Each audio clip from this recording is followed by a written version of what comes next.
Hey everybody, it's Mike Frieder here with On-Call Compliance Solutions and another compliance tip of the week.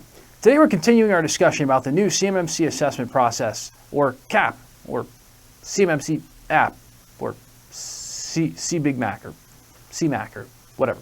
Anyway, and the methods that will be used to conduct the assessment. The CAP lays out 3 methods. Every time I read CAP, I'm like, that's wrong, but it's not wrong. Anyway, CMMC app assessment process, CMMC assessment process. Why wouldn't it just be CMMC AP? They have a CMMC AB.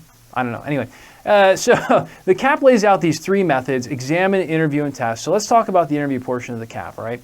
Interviews will be used by the assessment team to gain an understanding of how your practices or procedures are performed.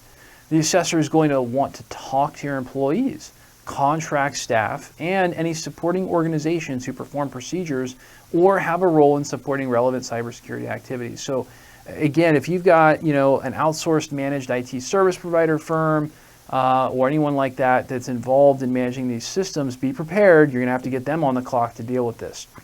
These may be single or group interviews that will be determined by the lead assessor's understanding of the roles and responsibilities of your staff and any customer responsibility matrix that might be in place with any of its supporting organizations. Whatever a customer responsibility matrix is, because I'm sure I've got a few of those laying in my closet, right?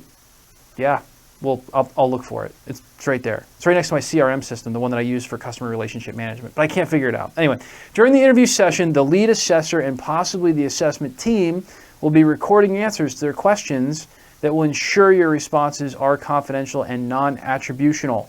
That's a huge word. Another big word, because this isn't complicated enough. So everyone can speak openly without fear or concern about retribution from anybody? Is this really? It sounds like you're under oath.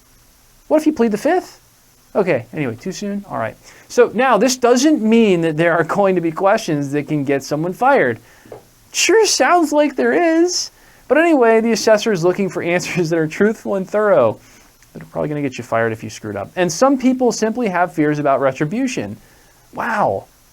But only if, I'm not making this stuff up. It came from the document. The CAP.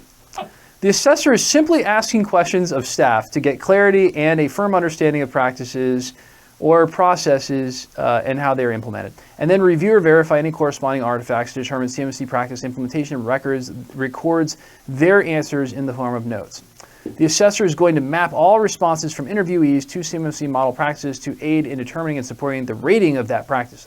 It's either met or not met. There's not a rating. I don't know why they need a rating. The rating is met or not met. If there's, why don't they just call it anyway. So according to the CAP, it looks like they want to relay a there are no wrong answers type of attitude. There are wrong answers. There are really, really wrong answers. Anyway, and of course the interviews may require some follow-up interview sessions or requests for information, which sounds like a subpoena.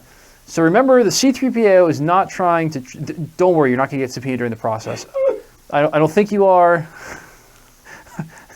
I'm gonna give my poor camera guy a coronary over here. So remember, the C3PAO it's like trying to hold in a sneeze. Anyway, so remember, the C3PAO is not trying to trip you up or find a way to fail your organization. I don't believe that for a second. They've got to earn their money somehow. But they have some fairly strict rules to follow to complete an assessment. So don't look at them as the bad guys. They're not the bad guys. I don't know where the bad guy is, but if you're in a room and there's someone who's trying to fail you 110 different ways, seems like that would probably be the easy to point to bad guy. But I'm sure they're the good guy, who's not the bad guy according to the CMMC AB or the Cyber AB or whatever they are today. Anyway, I'm just reading the stuff, all right? They just put it in front of me, like you guys published it. Somebody had, please tell me someone proofread this thing before it went out publicly.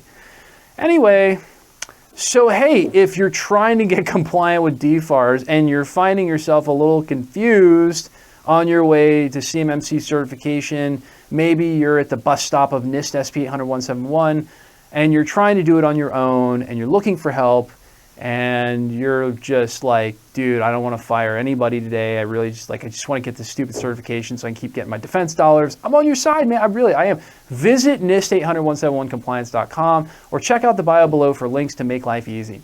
There you can find more information about how we can help. Self-schedule time at your convenience with one of our compliance experts who, like, you can't fire them. They work for me. It's all right. Like, I mean, I'll get them in trouble. I'll write them up. But, I mean, I don't know. We know this stuff. We kind of know what the right answer is. So I think you'll do good. You'll do good if you hire us. That's exactly what'll happen. So anyway, come talk to the guys who know what the heck they're doing and what half these really long syllabled words mean. Anyway, you can get us through any form on the website or learn more about our completely done for you services that can have you on your way to being compliant in just 2 to 3 days.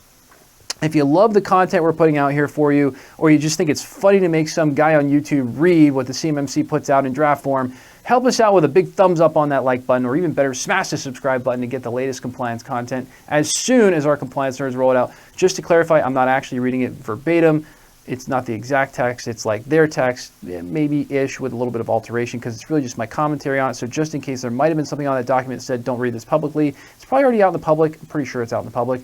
But in case it's not yet, don't worry. I altered it just enough.